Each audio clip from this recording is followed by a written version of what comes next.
नमस्कार, the such India आप देख रहे हैं। आपके साथ मैं हूं आदित्य कुमार। आज हम बात करेंगे कि आखिरकार आजमगढ़ और रामपुर में समाजवादी पार्टी की इतनी बुरी हार कैसे हो गई। यह सपा बदली हुई सपा है, नई सपा है। इस सपा में पार्टी का अध्यक्ष प्रचार नहीं करता है, उम्मीदवार के लिए वोट मांगने नहीं निकलता है, उससे कोई सवाल जवाब भी नहीं लेता और ना ही कोई करता है कि आखिर पार्टी के प्रचार पर ध्यान क्यों नहीं है, भले ही अपने ही गढ़ में पार्टी हार ही क्यों ना जाए। 3 साल पहले अखिलेश यादव आजमगढ़ से लोकसभा चुनाव लड़ रहे थे। सामने थे दिनेश लाल यादव निरहुआ। निरहुआ अखिलेश यादव का सामना नहीं कर सके। अखिलेश ने निरहुआ को 3 लाख से ज्यादा वोटों के अंतर से हरा दिया। 3 साल बाद विधानसभा चुनाव हुए। सपा ने आजमगढ़ जिले की सभी 10 सीटें जीत ली। बीजेपी का खाता तक नहीं खुल पाया। विधानसभा चुनाव परिणाम ने बता दिया कि पूरे राज्य में भले ही बीजेपी की लहर हो, लेकिन आजमगढ़ इससे बचा हुआ है। लेकिन विधानसभा चुनाव के 3 महीने बाद पिक्चर बिल्कुल बदल चुकी है। अखिलेश यादव के इस्तीफे से खाली हुई आजमगढ़ लोकसभा सीट पर चुनाव हुआ, जिसका परिणाम सामने आ गया। बीजेपी ने एक बार फिर निरहुआ पर दांव लगाया था। निरहुआ जब प्रचार करते हुए आधा आजमगढ़ नाप चुके थे, उसके बाद नामांकन पत्र भरने के अंतिम दिन सपा ने अपने उम्मीदवार के नाम का ऐलान किया। धर्मेंद्र यादव पर अखिलेश ने दांव लगाया। धर्मेंद्र अखिलेश के भाई हैं। इससे पहले जब भी आजमगढ़ में चुनाव होता था, मुलायम और शिवपाल के हाथों में कमान होती थी। वो जमकर प्रचार करते थे, लेकिन इस समय मुलायम बीमार हैं। उम्र उन्हें चुनाव प्रचार की इजाजत नहीं देती है। शिवपाल यादव प्रचार के लिए तैयार थे, लेकिन सपा ने इसकी जरूरत ही नहीं समझी और अखिलेश यादव के लिए तो जैसे चुनाव होना ना होना के बराबर था।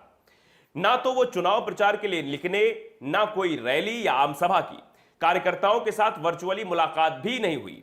पूरे प्रचार अभियान में अखिलेश आजमगढ़ और रामपुर दोनों ही जगह से दूर बने रहे, जबकि अखिलेश यादव के पास लगातार रिपोर्ट पहुंच रही थी कि मुकाबला बेहद कड़ा है।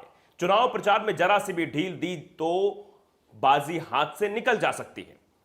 लेकिन अखिलेश जैसे हारने की पहले तैयारी कर ही चुके थे, या फिर उनका आत्मविश्वास 7वें आसमान पर था। और जब परिणाम आए तो धर्मेंद्र यादव बीजेपी के दिनेश लाल यादव निरहुआ से 8,679 वोटों से हार गए।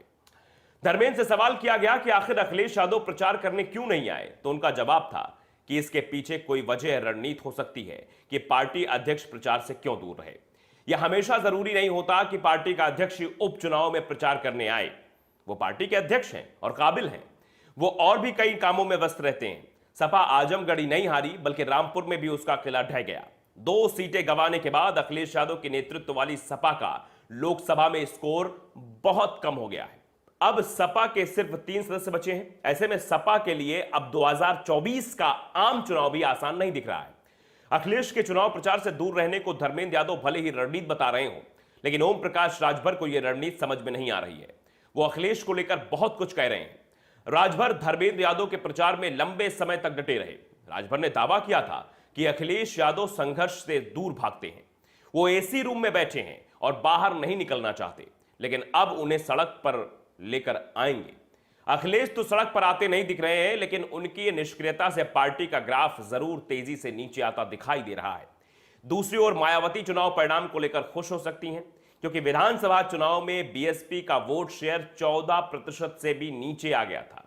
वो इस चुनाव में करीब 30% के करीब पहुंच गया है। रामपुर सीट पर बीएसपी ने उम्मीदवार नहीं उतारा था।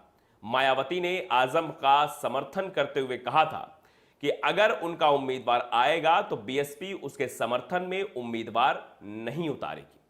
लेकिन आजमगढ़ में उन्होंने उम्मीदवार उतार दिया और बीएसपी उम्मीदवार गुड्डू जमाली ने 2,65,000 वोट से ज्यादा लेकर बता दिया कि बीएसपी प्रदेश में एक बार फिर ताकतवर बन रही है। तो बीएसपी को तो यहां फायदा होता हुआ नजर आया, लेकिन समाजवादी पार्टी को दोहरा नुकसान हुआ, एक रामपुर की सीट और एक आजमगढ़ की सीट। समाजवादी पार्टी को यह इल्म नहीं रहा होगा कि इन दोनों सीटों पर इस तरह करारी हार होगी, और इसके पीछे जो जिम्मेदारी दी जा रही है वो दी जा रही है अखिलेश यादव को, क्योंकि अखिलेश यादव की निष्क्रियता की वजह से ही समाजवादी पार्टी का यह हाल हुआ है कि समाजवादी पार्टी अपना गढ़ तक नहीं बचा पाई। वैसे अखिलेश पर कोई पहली बार सवाल नहीं खड़ा हो रहा है। अखिलेश पर शुरुआती दौर से सवाल खड़ा हो रहा है कि आखिर अखिलेश यादव के नेतृत्व में सपा इतनी बुरी हार क्यों हार रही है।